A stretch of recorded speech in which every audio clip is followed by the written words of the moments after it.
अधीनता के लिए तुम्हें एक दूसरे के अधीन होना पड़ेगा, मतलब एक दूसरे के नीचे रह के काम करना पड़ेगा। हालेलुया, समझ गए ना इतना? मैं आपको डिटेल में इसमें लेके जा रहा हूँ क्योंकि आजकल हमारा ध्यान गलत चीजों को जल्दी समझता है। प्रभु के वचन सुनने में हमें बड़ा टाइम लगता है। अगर आज मैं यहाँ कोई मूवी चला दूं, मैं तुम्हें सच बोल रहा हूँ, एक बॉलीवुड की पिक्चर में यहाँ चला रहा हूँ, तुम्हें ना बाथरूम आएगा, ना तुम्हें प्यास लगेगी, ना तुम्हारी आंखें छिपी होंगी, कॉन्सेंट्रेट। पर वचन में तुम्हें खुजली भी होगी, भले तुम नहा के आए हो, तुमने अभी 2 बार पानी पी लिया, तुम्हें तुरंत प्यास भी लग जाएगी। तुम अभी बाथरूम से निकले हो, तुम्हें बाथरूम भी आ जाएगा। वॉलंटियर जब से शांत होंगे, अभी में भी खुजली हो जाएगी, ये भी एक दूसरे को यहाँ हो जाए, ये कर ले। ये कॉमन है क्योंकि शैतान को पता है कि अगर इन्होंने वचन को ग्रहण कर लिया तो उद्धार में प्रवेश कर जाएंगे, और शैतान को उद्धार से प्रॉब्लम है। आपको बताओ, हालेलुया। इसने स्वीकार किया, अधीनता में आया। ये अधीनता में नहीं आया, इसने लव किया। पर दोनों चीजें करनी पड़ेगी। अगर तुम खुदावंत से प्रेम करते हो, खुदा के अधीन भी रहना पड़ेगा, उसकी अधीनता में भी चलना पड़ेगा, उसके अधिकारों में भी रहना पड़ेगा, और उसे लव भी करना पड़ेगा। हालेलुया, तारीफ कर दो इन दोनों भाइयों के लिए।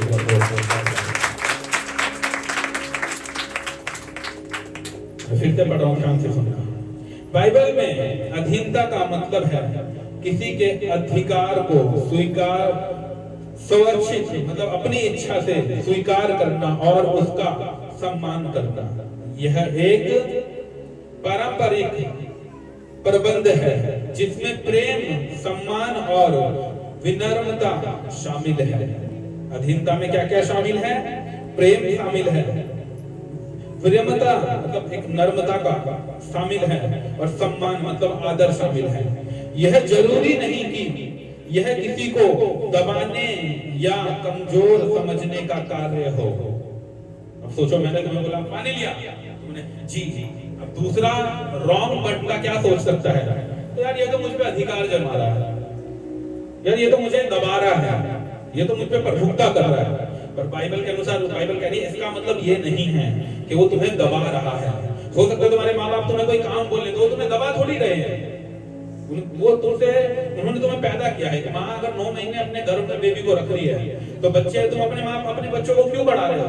आने वाले टाइम में वो तुम्हारी बरकत का कारण बने, हाँ या ना? सोचो, तुमने बच्चा पैदा कर दिया, ऐसे फेंक दिया, ऐसा तो नहीं होता। तुम उसे पैदा करके पालते हो, अच्छे स्कूल में एजुकेटेड कर देते हो, और फिर उसे अच्छी जॉब प्रोवाइड कराते हो कि आने वाले टाइम में मेरे बुढ़ापे का क्या बने?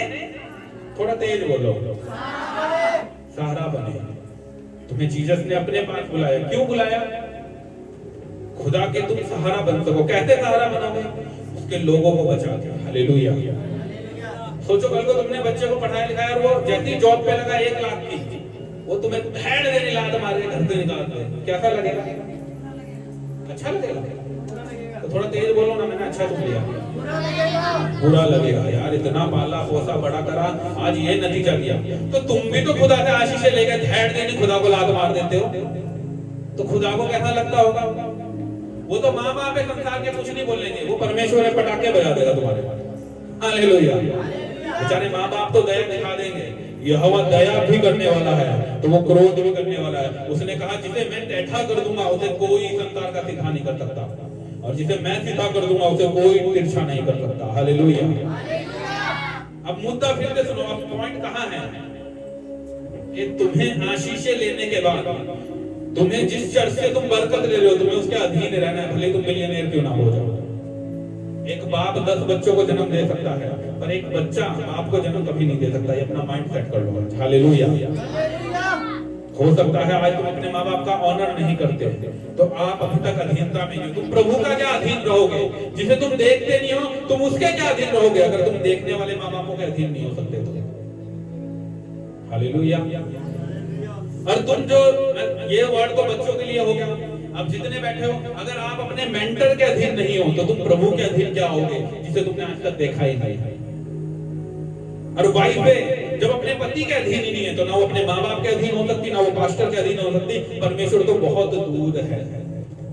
तो सुनो, अधीनता सबकी लाइफ में काम कर रही है। बच्चों की लाइफ में काम कर रही है, माँ बापों के लिए। समझ में आया? वाइफ की लाइफ में काम कर रही है, हस्बैंड के लिए। और कलीसिया के काम कर रही है पास्टर के लिए। हालेलुया। और एक पास्टर को प्रभु के अधीन में रहना पड़ता है। आमीन।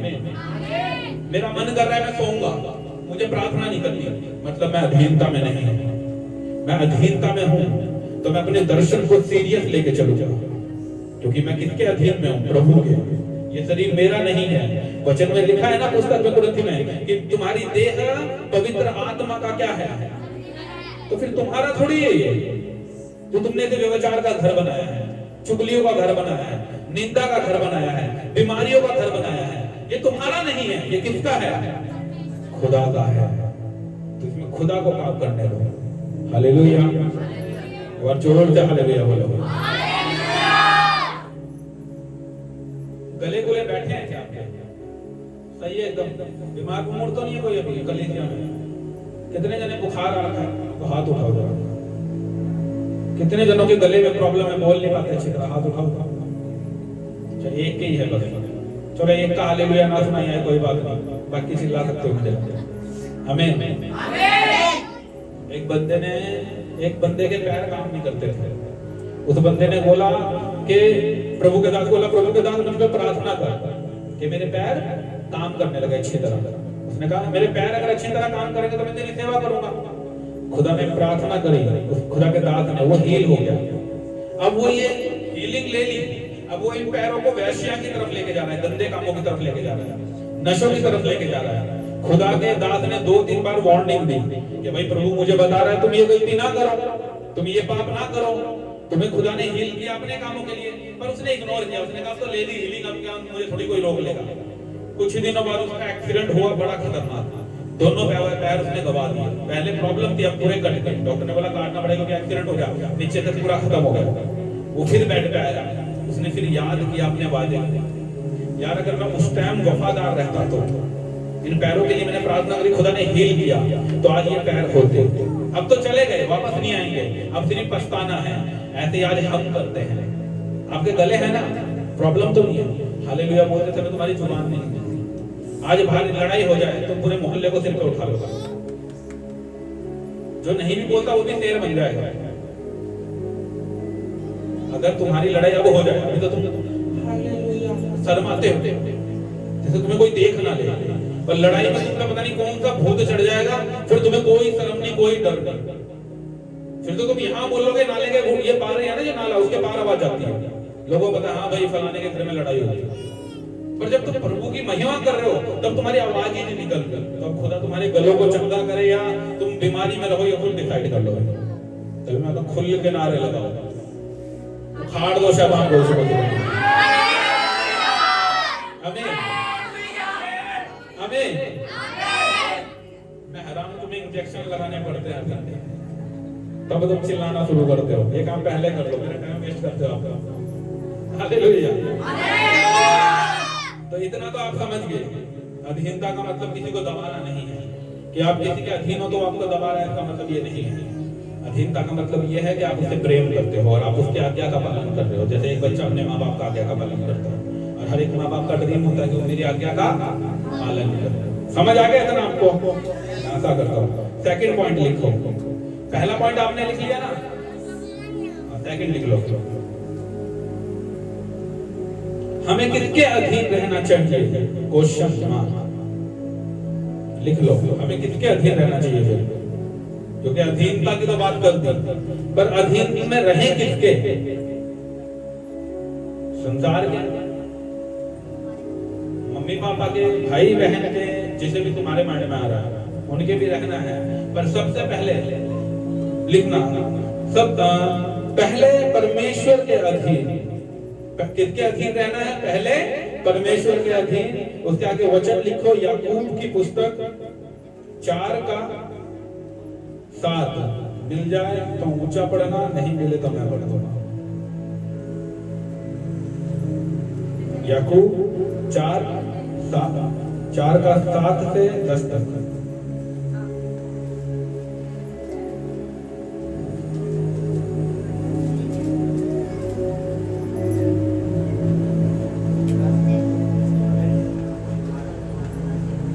इधर से उठाओ, इनमें से एक, आप 1-2 जने उठो, यहाँ खड़े हो जाओ, आप आगे के वाले 1 2 3 4, आप 4 खड़े हो जाओ। उठो ना पहले अधीनता। क्या आज आप सच में अधीन हो अपने परिवार के? अधीनता की तो बड़ी बातें करते हैं, कुछ तो ले तो कितने जने अधीन है अपने मम्मी पापा के अधीन? पहले मम्मी पापा का ही नाम आएगा क्योंकि पैदा उससे। कितने जने अधीन हो आप अपने माँ बाप के? उठाओ हाथ। मुंह उठाया देना, हम तो सारे उठाएंगे। उधर को जब ये हाथ उठाते हैं इनके कैमरे घुमा लग रहा है, मुंह को दिखाता रहता है। कितने जने अधीन है? उठाओ जरा हाथों को अपने माँ बाप के।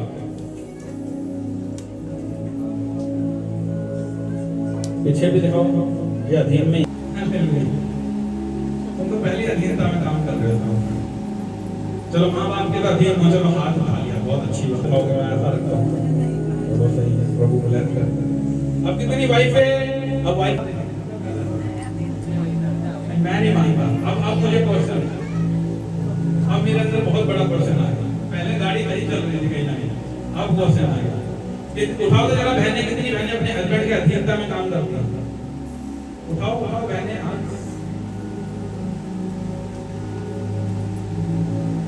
अब सुनो, अब एग्जांपल सोचो, आपका हस्बैंड ही एक बार आप नहीं चल रही हो तो तुम उठा सकते हो हाथ, क्योंकि तुम्हारा भी एक ही पति है और उसका नाम यीशु नासरी। क्योंकि वचन में लिखा गया प्रकाशित वाक्य में कि दुल्हा जब दोबारा आएगा, क्या वो अपनी दुल्हनों को सजा हुआ पाएगा या नहीं पाएगा? तो सजना मतलब क्या है? वचनों के अनुसार चलना। हालेलुया।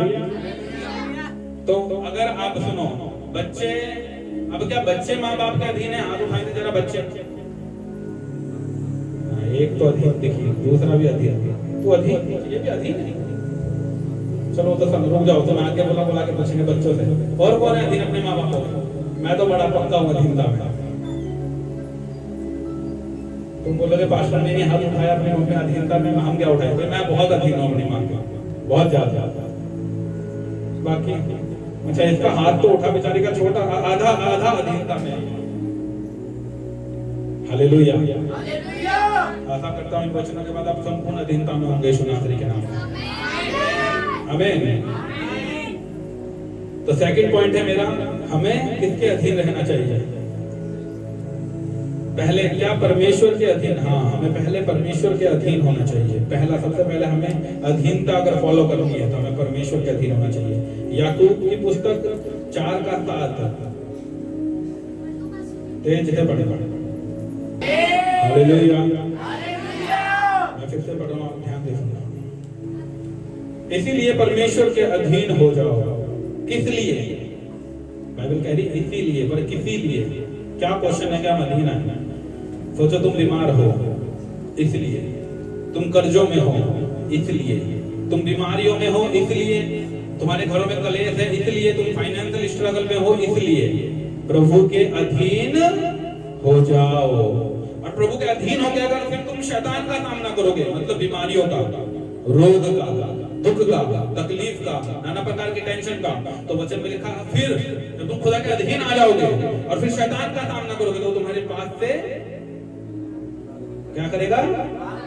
भाग जाएगा। पर उससे पहले क्या बोला है कि किसके अधीन आना है? किसके? थोड़ा तेज बोलो। परमेश्वर के अधीन आ जाओ और फिर किसका सामना करो? और फिर वो क्या करेगा? इतना तो समझ गए, अगर बीमार हो मतलब तुमने अभी तक सामना नहीं किया परमेश्वर का, और दूसरी चीज ना तुम अभी प्रभु के अधीनता में हो। हालेलुया। आप किसी भी स्ट्रगल में हो सकते हो, मैं बीमारी नहीं बोलता। आप किसी भी पेन में हो सकते हो, मैं फाइनेंस को नहीं बोलता। कोई cancer, tumour, paralyse, TB, no, कोई भी पेन, व्हाटएवर। पर जब तक आप खुदा के नजदीक नहीं आओगे, दीन बन के उसके अधीन नहीं होगे, तब तक तुम शैतान पे कभी फतेह ही नहीं प्राप्त कर सकते।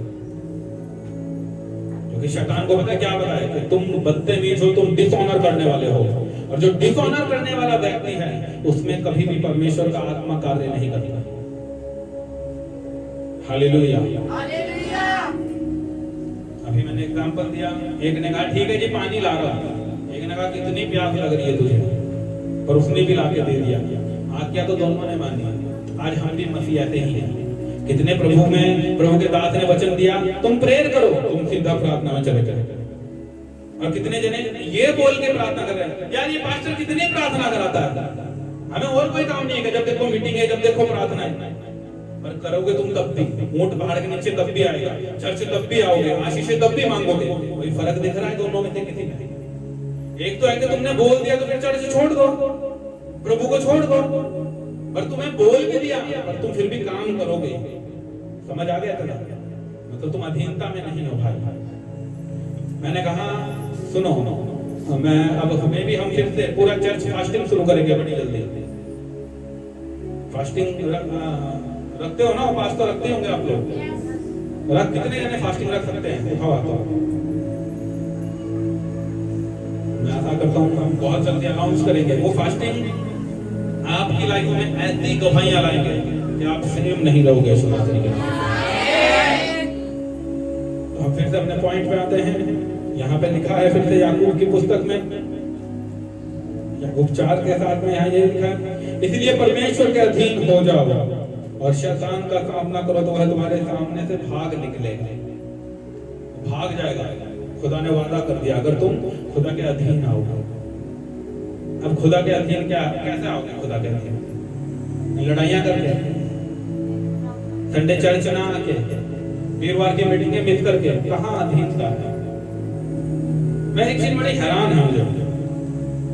सोचो एक व्यक्ति को, ये मेरी वाइफ ने मुझे एग्जांपल बताया था, मुझे बड़ा तगड़ा लगा था। मेरी वाइफ ने कहा जब तक हम रूम में है ना, हम अपनी मर्जी से बाहर नहीं जा रहे हैं तो नो प्रॉब्लम, ठीक है? सोचो हम रूम में हैं और हम अपनी मर्जी से बाहर नहीं जा रहे, मेरा मन नहीं है, पर मैं अब तो पूरे दिन घर में ही, पर अब अगर कोई बाहर से ताला लगा दे तो मेरे अंदर बेचैनी आ जाएगी खुद। पहले मैं अपनी मर्जी से कहां था? रूम में था, कोई प्रॉब्लम थी नहीं, पर अब अचानक से जब किसी ने बाहर से लॉक कर दिया तो मेरे अंदर बेचैनी होने लगी। क्यों? पहले भी तो मैं पूरे दिन रूम में ही बैठा हुआ था, समझ आया आपको? पहले भी तो मैं पूरे दिन घर में ही था, पर अब ऐसा क्या हो गया कि मेन गेट को कोई ताला लगा के चला गया, मेरे अंदर बेचैनी होने लगी। तो मेरी वाइफ ने मुझे बोला तो मैं बड़ा सोच में, मैंने कहा हाँ यार बात तो सही है, क्या है ये है असंतुष्टि मन में, सेटिस्फैक्शन ना होना अपने आप में। क्योंकि पहले तो मैं सेटिस्फाई हो गया, फ्री माइंड हूं, मुझे बोलते ना मुझे फ्रीडम चाहिए, मेरी मन मर्जी की, मतलब मेरी स्वेच्छा, मैं स्टे कर रहा हूं, दिस इज माय चॉइस, मुझे बाहर जाना ये मेरी मर्जी है, कोई मेरे सिर पे नहीं है। और बाहर ताला लगाने का मतलब क्या है कि अब तुम बंध गए, समझ गए? और परमेश्वर में आने के बाद आपको बंधना पड़ता है। परमेश्वर व्यभिचार के गेट में ताला लगाएगा, चुगलियों के गेट में ताला लगाएगा, निंदा करने के गेट में ताला लगा देगा। आपको संसार के मौज चाहिए, मजा चाहिए, घूमना, enjoy, girlfriend, boyfriend, whatever, very many things जो तुम करते हो, उन सब चीजों से प्रभु ताले लगा देगा। अब तुम फ्रीडम मिलेगा कहां? सिर्फ किंगडम में खुदा के। अब हमें प्रॉब्लम होगी, पाप हम अभी भी नहीं कर रहे, पर अगर कोई मुझे बोल दे कि तू व्यभिचार ना कर, अब मुसीबत आ गई। यार इसने बोल क्यों दिया? एक माँ बाप ने बोला अपने बेटे को, बेटा तू रोज बाहर घूमता है, बाहर मत जा, वो 2 दिन से घर में है, अब उसे दिक्कत नहीं है, पर माँ बाप ने घर में बैठने को बोल क्यों दिया? अब मुसीबत आ गई। तू पहले भी तो घर में ही था, 2 दिन बीमार था तो भी घर में पड़ा हुआ था, हाँ या ना? कुछ प्रॉब्लम आ गई थी तो भी घर में था, पर अब माँ बाप ने बोल दिया तो छुरी लग गई। समझ आ गया था ना? तो अपनी इच्छा से तो हम जो मर्जी कर रहे हैं चलेगा, और खुदा के दास या कोई घर वाला कोई कुछ ना बोल दे, उसमें हमें प्रॉब्लम है। ऐसे बंदे कभी मतलब नहीं लेते। यही है अधीनता। हालेलुया, यही है अधीनता। आज मैंने कहा भाई तू ये चीज मत खाना, क्यों ना खाओगे? मेरे पैसे, मेरी मर्जी। नशा करने वाले का एग्जांपल दे रहा हूं, तेरे बाप का थोड़ी पैसा है कि मैं नशा ना करूंगा। और अगले दिन वो बीमार पड़ गया, उसका पटाखा बज गया, डॉक्टर ने कहा इस बार खाओगे मर जाओगे, अब भी तो छोड़ दिया, तो पहले छोड़ देते। देखा, सुनो, काम पहले भी करना है, बाद में भी करना है। क्या पता बाद में मौका मिले या ना मिले। तभी बाइबल के वचन में लिखा गया, परमेश्वर जो समय दे रहा है उसे बहुमूल्य अवसर समझो। एक टाइम है तुम पे, वो बहुमूल्य है, उसे वेस्ट मत करो। वो चला जाएगा, हो सकता है बाद में तुम्हें वो मौका ना मिले, फिर क्या करोगे?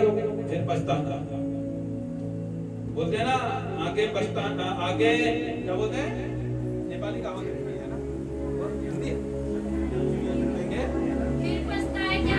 जब चिड़िया चुकी खेत। हाँ ये भी होगा, पर नेपाली में भी है कि आगे पछताना, आगे पछताना पीछे मस्ताना है, मैं भी यही है, आगे पछताना पीछे मस्ताना, समझे कोई ऐसा ही, मतलब बोलते हैं ना कि आगे तो मजे कर लिए पूरे हैं, कौन है कोई नहीं, पीछे जाके पछता रहे बैठ गए। मेरी मम्मी मेरी लाइफ में बड़े डायलॉग मारती थी नेपाली में, नानी अली तिमिले पूरा मौज मजा करते थे, एक दिन तिमिले पछताओगे से, मतलब ऐसा टाइप का मुझे बड़े कमेंट करते थे, आगे पछताना पीछे मस्ताना वाला समथिंग कुछ आता ही। तो स्टार्टिंग में तो मजे कर लिए, मौज ले लिए, किसी की नहीं सुनी, माँ बाप की नहीं सुनी, अब खाली बैठे हो बीमार हो गए पेन में, क्या करोगे? अगर वही चीज उस टाइम फॉलो कर लोगे तो विपत्तियों से बच जाओगे, बीमारियों से बच जाओगे, रोग से बच जाओगे। डॉक्टर ने कहा शुगर है, मीठा मत खाना, तुमने उड़ा रखा धड़ाधड़। अरे प्रभु की मर्जी है, परमेश्वर ने जीवन दिया, कौन छीन लेगा? अगले दिन पटाखा बज गया। तुम गए प्रभु के पास, प्रभु हम तो प्रार्थना कर रहे थे, आपके वचन में लिखा है मैं तुझे दीर्घ आयु देकर संतुष्ट करूंगा, क्योंकि वचन तो यही बोल रहा है कि मैं तुझे लंबी आयु दूंगा। पर परमेश्वर बोलेगा बेटा तुमने उससे पहले वचन नहीं पढ़ा, मुझे लग रहा क्या परमेश्वर कि खुदावंद के अधीन में रहना पड़ेगा, वचनों को मानना पड़ेगा। जो मुझसे प्रेम करता है मेरे वचनों को मानने का, वचन में लिखा गया है कि तुम्हारा जीवन सिर्फ खाने पीने के लिए नहीं है। तो एक वचन के द्वारा कहां गाड़ी चलेगी भाइयों? संपूर्ण अधीनता में आओगे तभी संपूर्ण ज्ञान को प्राप्त करोगे। हालेलुया। एक स्टूडेंट अपने टीचर को ये नहीं बोल सकता कि तू मुझे मत सिखा, मैं तेरे से ज्यादा इंटेलिजेंट हूं, बोल दोगे? हमारे जैसे तो थे आते तभी हम पढ़ाई में वीक थे, हो सकता है आज के टाइम में भी ऐसे नमूने हो। तू पढ़ाएगा मुझे, टीचर को तेरी इतनी हिम्मत है तू मुझे पढ़ा देगा, तो टीचर लड़ाई थोड़ी करेगा, कहता चले जाओ तुम तो ज्यादा ज्ञानी हो बाबा। फिर बाबा तसला लेके सीमेंट उठा रहे हैं क्योंकि पढ़े तो हैं। हालेलुया। आजकल तो आने वाले टाइम में तो लेबर में काम लगेगा, उसमें भी 10वीं का सर्टिफिकेट मांगेंगे, देखते जाओ। तसला उठाना है, पहले एक्सपीरियंस बताओ, 10th की हुई है, ऐसा आने वाला है, देखते जाना। हालेलुया। पर अगर टीचर से ज्यादा बुद्धिमान बनोगे तो फिर बोलते हैं मूर्खता है। ऐसे जो बच्चा अपने माँ बाप से ज्यादा बुद्धिमान बन रहा है वो भी मूर्ख है। जो वाइफ अपने पति से ज्यादा बुद्धिमान बन रही है उसकी तो शहर में तारीफ क्या होती है। लेडीज क्या है, क्या है लेडीज?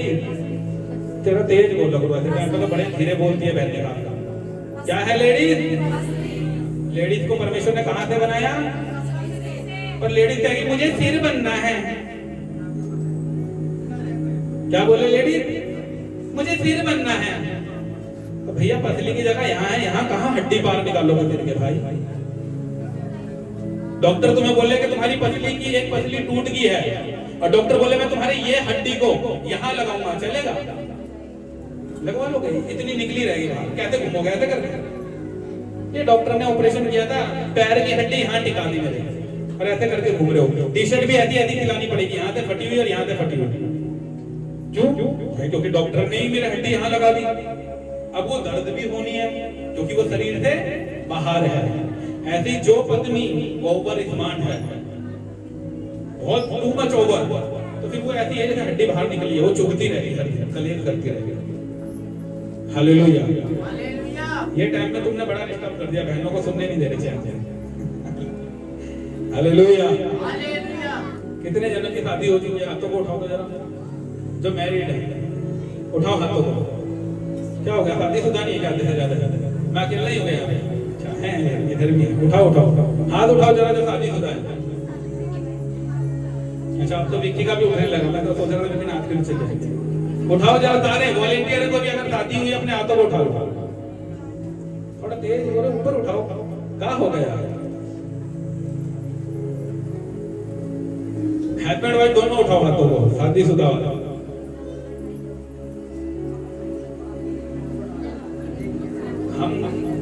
हमारी क्या हो रखी है?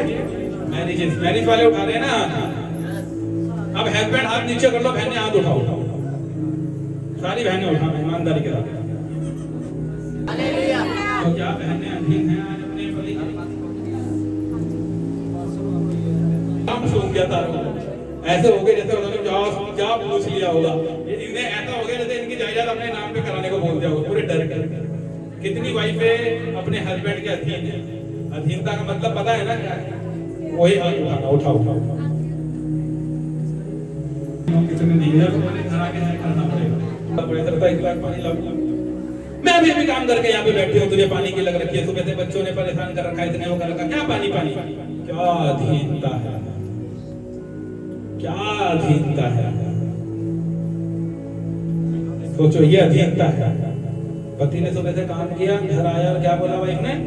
सुबह से बच्चों ने परेशान कर रखा है, रोटी बनाओ, ये बनाओ, तुम तो सब कुछ छोड़ के चले जाते हो। क्या अधीनता है। और चर्च में आके हाथ उन्हीं के सबसे ऊपर होंगे, कभी दादे को कहा था पंखे में हाथ उठाना करता। हालेलुया। अधीनता ये नहीं है। अधीनता में सबसे पहली जो चीज ऐड होगी वो लव है। हालेलुया। प्रेम अधीनता को पैदा करता है, याद रखना, क्योंकि प्रेम इज्जत को लाता है और इज्जत अधीनता को लाती है। आमीन। और जो लेडीज बाइबल के अनुसार अपने पति के अधीन नहीं है, वो कभी बरकत नहीं पा सकती। देख लेना, जो स्त्री प्रभु के अधीन नहीं है, वो जिंदगी भर स्ट्रगल करेगी और उसे कभी कुछ नहीं हासिल होगी। अभी मैं खुल के पता क्यों बोल रहा हूँ? क्योंकि मेरी वाइफ मेरे अधीन था। हालेलुया। मेरी वाइफ मेरे अधीन होती तो फिर मैं भी डर डर के बोलता, थोड़ा रुक के। ये टॉपिक नहीं करते हैं, कुछ और पे बात करते हैं। मैं तभी खुल के बोल रहा हूँ क्योंकि मेरी वाइफ मेरे अधीन है। तभी मैं चाहता हूँ कि आपकी वाइफ है, आप भी बहन हो, अपने हस्बैंड के अधीन हो। खुदा वंडरफुल बरकतें आपको दे देगा यीशु नासरी के नाम में। आपको नहीं पता, अगर आप हस्बैंड के अधीन नहीं हो सकते तो आप कभी भी, आप परमेश्वर के अधीन तो तुम कभी भी नहीं हो सकते। बैठ जाओ, पीछे बैठ जाओ। हालेलुया। बहनों को किसके अधीन होना है? आवाज में नहीं आई भाई, इतना डर है। बेचारी एक नहीं बोला हस्बैंड के, बाकी तो मुझे लग रहा या तो कान बंद है, या तो मेरे कान बंद है, या तुम्हारे मुंह बंद है। सोच लो किसके अधीन रहना है। तो क्या रहोगे आप? बोला बताती हूँ घर जाके एक बार यूथ। अभी तो मैं हाँ कर दूंगी, मुझे मौका तो मिले। हम पता है पाप क्यों नहीं कर रहे हैं? क्योंकि हमें मौका नहीं मिल रहा। हम पता है चोरी क्यों नहीं कर रहे हैं? क्योंकि हमें मौका नहीं मिल रहा। हम पता है व्यभिचार क्यों नहीं कर रहे हैं? हमें मौका नहीं मिल रहा। हम पता है नशे क्यों नहीं कर रहे हैं? हमें मौका नहीं मिल रहा। मौका मिलेगा तो हम नहीं छोड़ेंगे। मैं आपको सच बता रहा हूँ, आधे से ज्यादा। तो कहाँ अधीनता है मेरा, कहाँ प्रेम है? हालेलुया। क्या लिखा है याकूब की? इसीलिए परमेश्वर के अधीन हो जाओ और शैतान का सामना करो तो तुम्हारे सामने से भाग निकलेगा। परमेश्वर के निकट आओ तो वह भी तुम्हारे निकट आएगा। हे पापियों, अपने हृदय शुद्ध करो। परमेश्वर सीधा कह रहा है कि हे पापियों, अपने हृदय शुद्ध करो। तो सोचो इसका मतलब क्या, हम अशुद्धता में हैं? हाँ हैं। डिसऑनर करना पति का, माँ बाप का, बच्चों का माँ बाप का, पत्नी का पति का, कलीसिया का, अपने पास्टर का। सोचो तुम सीधा डायरेक्ट जीसस क्राइस्ट का डिसऑनर कर। प्रभु ने पता है क्या कहा कि जब तुम मुझे देखते नहीं, तुम मुझे देखते नहीं तो मेरा कैसे ऑनर करोगे? तुम मुझे देख, परमेश्वर ने कहा तुम मुझे देख रहे हो। प्रभु को, यीशु मसीह को कितने जनों ने देखा अपनी आंखों से? हाथ उठाओ। एक भी नहीं होगा। तो मैं कहूं तुम्हें यीशु को मानना है तो कौन है यीशु? किसे मानना? कैसे ऑनर करोगे? पहले उसने एक इंस्ट्रक्शन रख दी कि माँ बाप, जो बच्चे हैं वो पहले अपने माँ बाप का ऑनर करके दिखाएं, पत्नियां अपने पति का ऑनर करके दिखाएं, और कलीसिया पास्टर का ऑनर करके दिखाएं। तब तुम सब मिलके मेरा ऑनर कर पाओगे। हालेलुया। अब पास्टर का ऑनर की बात सुन लो। तुम तो पास्टर के आगे युद्ध करने के पक्के हो जाते हो। पास्टर बैठा हुआ है, तुम में लड़ाइयां चल रही हैं। बेचारा पास्टर भी चुपचाप नीचे मुंह कर गया। तू बदतमीज है, तू ये है, तुझे हस्बैंड वाइफ लड़ रहे हैं पास्टर के आगे। बच्चे माँ बाप को जवाब दे रहे हैं पास्टर के आगे। तो सोचो तुम पास्टर के आगे नहीं बोल रहे हो, तुम प्रभु के आगे बोल रहे हो। क्योंकि एक पास्टर दिन रात प्रभु की जीवित उपस्थिति में रहता है। हालेलुया। अब तुमने पास्टर को नहीं, तुमने प्रभु को अपनी बैड इमेज दिखा दिया। अब क्या मुंह लेके चर्च जाओगे? क्या मुंह लेके प्रार्थना करोगे? चर्च में आ जाओगे ऐसे करोगे जैसे तुमसे बड़ा स्वर्गदूत कोई नहीं है। भर के नीचे में लिट के पूरा उल्टा सांप की तरह, अजगर की तरह पलटियां मार रहे हैं आत्मा में। ये तो ड्रामा की धोम। घर जाके तो रियलिटी पता चली जाती है। तो ढोंग ना करो। खुदावन बोलते हैं ना, खुदावन कोई जोकर नहीं है तो तुम उसके आगे यहाँ पे आके अपने सर्कस दिखाओगे और चले जाओगे। जो तुम घर में हो वो तुम्हें यहाँ होना पड़ेगा। हालेलुया। या तो आज से डिसीजन ले लो वफादार होने का, अधीनता में आने का, माँ बाप के, वाइफ है अपने पति के अधीन आने का, तब रियल बरकतें आएंगी। क्योंकि अगर आप पहला पॉइंट पढ़ोगे, मैंने लिखा है अगर हमें परमेश्वर से कुछ लेना है, मतलब अगर प्रभु से हमें चंगाई लेनी है, आशीष लेनी है, कुछ भी लेना है, तो उसके लिए हमें पहले अधीनता में आना पड़ेगा, अधीन होना पड़ेगा। हाँ या ना? तो नीचे वचन तो उसे मैच कर रहा है। अब आप डिसाइड करो कि अधीनता में रहोगे। यहाँ तो यस सारे बोलेंगे, बोल दो जरा एक बार। देखा भविष्य में बहुत भयंकर भविष्य होता है। अभी मैं बोलूंगा ना, सारे जने हाथ उठाएंगे, अधीनता में तुम सारे हाथ उठाओगे। उठाओ तो जरा कौन कौन अधीनता में रहेगा, उठाओ हाथ को। सारे उठाएंगे। ये भविष्यवाणी कभी नहीं करेगा। उठा दिया ना सारे, भले तुम रहो या ना रहो। यहाँ हाथ उठाना मतलब खुदावन की नजर तुम पे है। और घर जाके डिसऑनर करने का मतलब तुमने खुदा को बेइज्जती कर दी। हालेलुया। हालेलुया। कभी कभी तो मुझे हंसी आती है, पर अगर मैं हंसूंगा तो तुम भी हंसोगे कुछ ज्यादा। हंसी पता है क्यों आती है? कि हम कितने बड़े फूल हैं, मूर्ख हैं, कि खुदा को मूर्ख समझ बैठते हैं। क्योंकि यहाँ हाथ उठा दिया और तुम बोले कौन देख रहा घर जाकर। पता है तुम पता है ज्यादा कब खुदा की नजर तुम पे रहती है, पता है आप लोगों को? मैं बताता हूँ आज, जब तुम अकेले होते हो।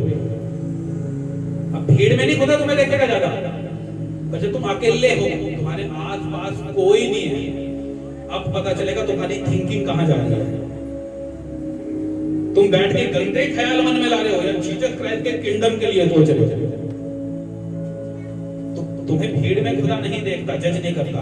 तुम्हें तब देखता और जज करता है जब तुम अकेले में रहते हो। हालेलुया। तब सोच लो अकेले में जो बोओगे वो सबके आगे प्रकट हो जाएगा। आमीन। इतना तो समझ आ गया याकूब की पुस्तक का। दूसरा थर्ड पॉइंट है ये। अब हमें परमेश्वर के दास के अधीन में रहना चाहिए। हमें परमेश्वर के अधीन पहला हो गया रहना है, अब दूसरा हमें प्रभु के दास के अधीन में भी रहना चाहिए। इब्रानियों की पुस्तक, इब्रानियों 13:17 नए नियम में है। इब्रानियों पेज नंबर है नए नियम में 312, 13 निकालना होगा। इब्रानियों 13 की पुस्तक, उसका लास्ट अध्याय है 13:17। मैं पढ़ रहा हूं, ध्यान से सुनो।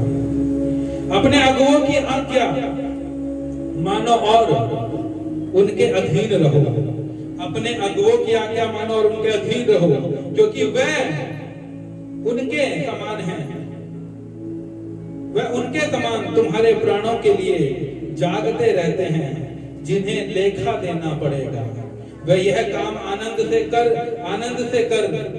करे, ना कि ठंडी सांस ले लेकर, क्योंकि इस दशा में तुम्हें कुछ लाभ नहीं। हमारे लिए प्रार्थना करते रहो, क्योंकि हमें भरोसा है कि हमारा विवेक शुद्ध है और हम सब बातों में अच्छी चाल चलना चाहते हैं। प्रार्थना करने के लिए मैं तुम्हें और भी समझाता हूँ। मैं शीघ्र तुम्हारे पास फिर आऊंगा। हालेलुया। हालेलुया। क्योंकि बाइबल में अलग भी हो सकता है, क्योंकि बाइबल में अलग अलग है। तो यहाँ फर्स्ट क्या लिखा है 17 में? अपने अगुओं की आज्ञा मानो और उनके अपने अगुओं की क्या मानो? क्या है मेरी आज्ञा? मेरी आज्ञा ये थोड़ी कि तुम मेरे लिए कमाओ और सारा कुछ मुझे दो। मुझे तुम्हारा 25 पैसे तो चलने बंद हो गए, वो भी नहीं चाहिए। हालेलुया। पर मेरी आज्ञा पता है क्या है? कि तुम खुदा के अधीन रहो। हालेलुया। मेरी आज्ञा ये है कि तुम खुदा के वचन में बढ़ना शुरू करो और खुदा से प्रेयर करनी शुरू करो। जब तुम उसे शुरू कर दोगे तो तुम हमारी आज्ञा वैसे ही पालन कर लोगे यीशु मसीह के नाम में। आमीन। क्या बोल रहा है परमेश्वर? कि अपने अगुओं के क्या करो? थोड़ा तेज बोला करो। अधीन रहो। क्यों अधीन रहो? क्यों अधीन रहो? क्योंकि वह उनके समान तुम्हारे प्राणों के लिए जागते रहते हैं। क्यों पता है जागते रहते हैं? क्योंकि उन्हें 2 गुना लेखा देना पड़ेगा।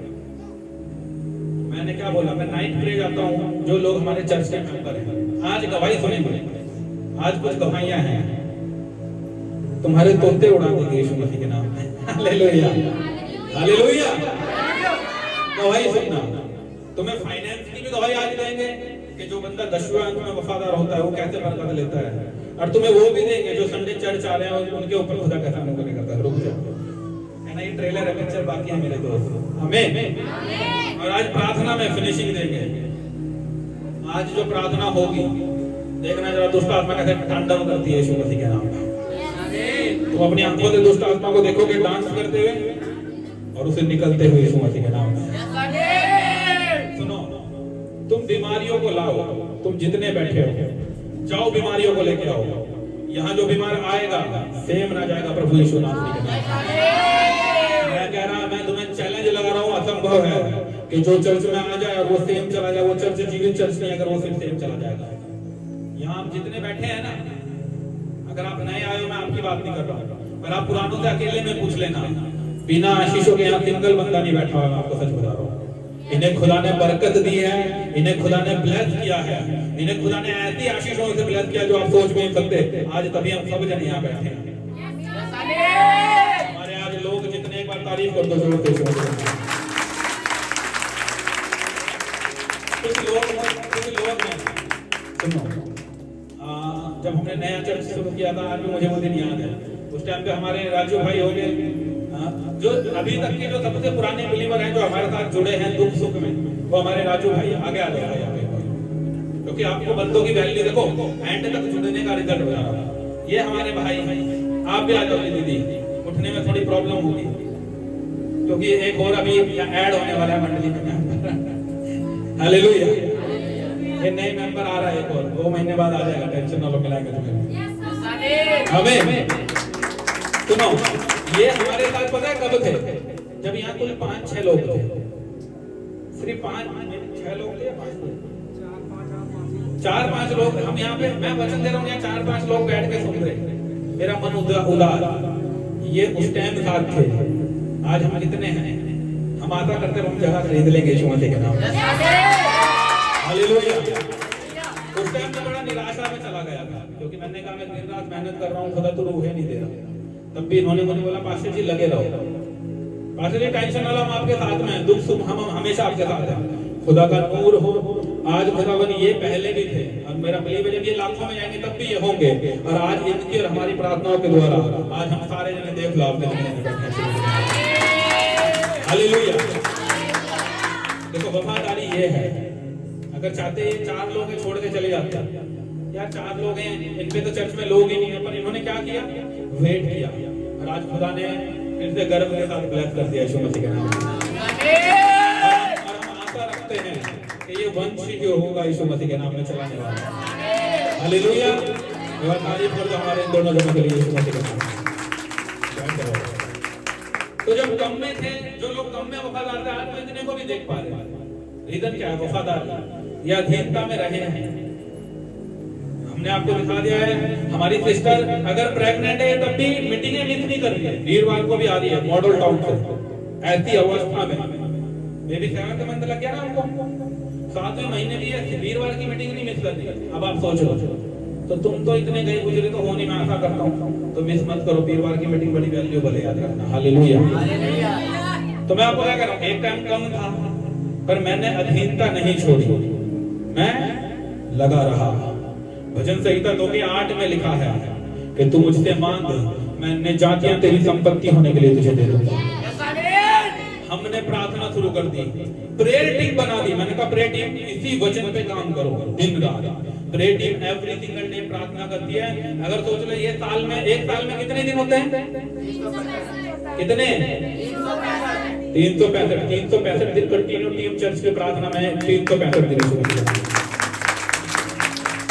तुम मुझे एक महीना कंटिन्यू करके दिखा दो, नहीं होगी। पर चर्च की टीम 365 दिन अभी भी प्रार्थना में है। संडे अब प्रार्थना होगी, सोचो कल से फिर प्रार्थना शुरू हो जाएगी 8 से 9 प्रार्थना। और सिर्फ एक ही प्रार्थना है, तेरे वचन में लिखा तू मुझसे मांग, मैं अपने जातियां तुझे दे दूंगा, और वो दे रहा यीशु मसीह के सामर्थ्य से। हालेलुया। ये अधीनता है भाई, ये गेम सिर्फ अधीनता का है। मैं फुल टाइम सेवा का ही करता हूँ, मैं कोई जॉब नहीं करता, मैं कोई काम नहीं करता, मैं मेला हूँ अन्य जातियों के लिए, पर मेरे से ज्यादा फिर कोई बिजी भी नहीं है मसीहों में। हालेलुया। मसीह की नजर से देखोगे तो मेरे से ज्यादा कोई बिजी नहीं है। अन्य जाति की नजर से देखोगे ये तो वेला है, मैं हूँ वेला। और मैं कह रहा हूँ, मैं आपको बोल रहा हूँ, आप जॉब छोड़ दो और मेरे साथ प्रार्थना करके दिखाओ जितनी मैं कर रहा हूँ, आपको पता चल जाएगा कि वेला किसे बोलते हैं। तुम तो 10 दिन, अगर कोई बंदा 10 दिन प्रार्थना कर लेना कंटिन्यू, 1 घंटे की नहीं मैं बात कर रहा हूँ, 4 घंटे 5 घंटे, तुम एवरीडे 5 घंटे प्रार्थना करो, और एवरीडे करना। मुझे 12 साल हो गए एवरीडे प्रार्थना करते करते, कोई दिन मिस नहीं हुआ। तुम करके दिखा दो अगर हम वेले हैं तो। उसका ही तो रिजल्ट है। टीबी के पेशेंट चंगे हो रहे हैं, कैंसर चंगा हो रहा है, बीमारियां जा रही हैं, बेबी हो रहे हैं, क्यों? मेहनत है, अधीनता है। मैं खुदा के अधीन रहा और अपने पास्टर के अधीन रहा। हालेलुया। और रिजल्ट आज आपके आगे यीशु मसीह के नाम में है। तो तुम करके दिखा दो, फिर जॉब छोड़ दो 1 महीना। अगर आप जॉब कर रहे हो, आप जॉब छोड़ दो, मेरे साथ रहो, 1 महीना रहो, हम 1 महीना कंटिन्यू प्रे करेंगे। आप 1 हफ्ते बाद गिव अप कर दोगे, मैं आपको सच बता रहा हूं, क्योंकि प्रार्थना बिना अधीनता के नहीं होती भाई, इसमें अधीनता चाहिए। हालेलुया। तो मैं यही बोलूंगा, अगर मैं 12 साल से अधीनता में हूं, अब रिजल्ट आ रहा है।